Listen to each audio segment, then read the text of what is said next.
Today is October 15th. We are in Southeast Michigan, Zone 6, and it is garlic planting day.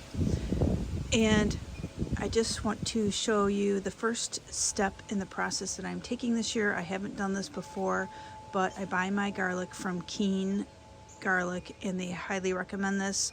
So you can soak your garlic for anywhere from a few hours to overnight. Keene Garlic Company said they generally end up doing theirs overnight because things happen, and they said it doesn't make any bit of difference. But the solution that the cloves get soaked in are baking soda, a seaweed kelp liquid fertilizer, along with this garlic fertilizer that I purchased from Keene. And what I love also about Keene is obviously first and foremost the quality of their garlic seed, but they come with these stickers so you can easily keep track of the varieties of garlic that you're planting, so that was really handy. But again, above and beyond these stickers, the quality of garlic seed from this company is just surpasses anything else. So I'll link it down below. I've talked about it before. I have no affiliation with Keene, just to reiterate again. This bucket here is you can't even see them in here yet, they're not floating yet, but it is the German extra hardy, and I just have it in this big bucket only because that was the garlic that I bought the highest quantity of. After I took them apart from the bulbs and put them in their respective piles, I counted each pile so I knew how much I had of each variety, and I have by far the most of this German extra hardy, and I put the elephant in here, and then as you can see the rest of them are in these smaller containers. While I am prepping my beds, or I should say bed, I've got this all cleaned out. Haven't finished cleaning this one out yet. I'm going to see how much of that garlic I can get planted in this bed. This is 32 square feet. Before I plant the garlic, I need to amend the soil and prep it and get it ready for planting. So while all the cloves of garlic are soaking, I am going to prep this bed.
Okay, the garlic has been soaking for a number of hours now, and I am ready to start planting and getting these in the ground. I will plant the elephant garlic today, but I'm just not really sure where I'm going to put it yet, so I'm going to hold off on that. I brought out with me a strainer to strain the liquid off, and also my list of garlic and the number of cloves I have of each, and a tape measure for spacing a little bit. My methodology is going to be pretty simple, and I'm just going to plant the garlic in alphabetical order. Rather than trying to label the area of the bed, I'm just going to go with that and see what happens, hope for the best, and hopefully have a little bit of an idea of what kind of garlic I like growing the best. I have a feeling it is going to be this German hardy variety that I have the most of, but time will tell. We won't know until the next summer. So let's get started. So I'm starting on this end in alphabetical order, and I will work my way that way. Let's see how much we can get in the ground in this bed. I am going to plant fairly close together. I am not going to get overly fussy about this at all, but it'll just give me an idea. The one thing I found about planting garlic in the past is that it's hard to remember where you planted, and so it's hard to keep track of that. So I'm just using this as a guide. I don't really necessarily need super straight lines, but this will just keep me on track a little bit better. You want to make sure you plant this side up, and this root side obviously goes down.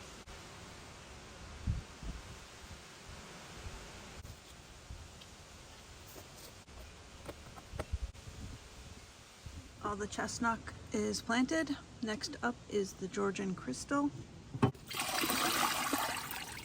I really like how these look. They are beautiful, big, uniform cloves. Very curious to see how these do. Pretty excited about that. I think the German extra hardy, which are in this bucket, I think are going to be my favorite, followed by, I think, these. But we shall see. I just finished planting the Georgian crystal, and that goes up to right around there. I will get that covered, and then next is the German extra hardy. That's the variety that I have the most of, so we'll see how far we get with that.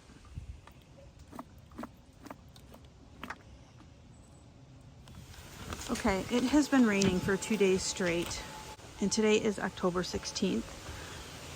So we have a little break in the rain right now, and the sun is actually coming out a little bit, but still looks quite cloudy. So real quick, I couldn't record all of my planting because of the rain, and I was working in the rain and drizzle and mist, and couldn't bring my camera out here. So just to recap, I did just finish. Does not look pretty out here at this time of year, but we can remember what it looked like just a couple months ago. But anyway, I was hoping to get all of the garlic in this one bed. That did not work out, and I had to carry over into this one. I have my little cheat sheet in my hand here.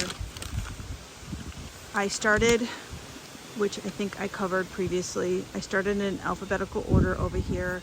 So the first thing I planted, which I think you saw me planting, was the chestnut, and I planted 36 cloves of that. Next was Georgian crystal, 22 cloves. Then the German extra hardy, which was 84 cloves. So that took up all of this space here, pretty much. So then I did end up having one more row there to start the next variety. So I did start the Metechi there, and that was 27 cloves, which carried over to here. So I finished the Metechi, and then the last was the Romanian red, and I had 17 cloves of that. So not only for you guys, but this is also a record for myself, so I can go back and remember what I planted where. I ended up having to prep part of this bed so I could do this, but I didn't have enough bags of compost manure to just finish prepping that, so I do need to add more over here. I probably won't do that until the spring. Then I went in with some organic material. As you can see, I've been saving my grass clippings and leaf clippings. I've just been mulching when I cut the lawn really finely into my bag and then dumping it back there. And then I just keep turning it to make sure like it stays dry, and I don't know if that's what you're supposed to do, but I just keep turning my pile. So that's what I'm using for this year to insulate the garlic beds. So we'll see how that works out. Then the remaining garlic is the elephant garlic, and let me show you where I planted that. I only have 17 cloves of the elephant garlic, so I decided to use this. If you've seen my previous garlic videos, you know that last year this is typically my garlic bed area. So a little different this year. I just, where you can see where I put the grass clipping leaf mulch over is where I planted the 17 cloves of the elephant garlic. So we'll see how that goes. My plan is going forward to have this patch back here be the elephant garlic. That's my plan anyway, is to dedicate this area to elephant garlic. I moved some from the previous 2 beds that you just saw. I moved some of the chives and garlic chives back in here as well. So I just threw those back there. Because I do like having them, I just don't want them in my main beds this year. So let's call it elephant garlic and chive bed. I just want to say thanks for joining me in my garden today. I hope you enjoyed it. If you did, I can pop another video right here for you to check out between now and my next upload. Please subscribe to my channel, give this video a thumbs up. I upload every other day, and I can't wait to see you next time.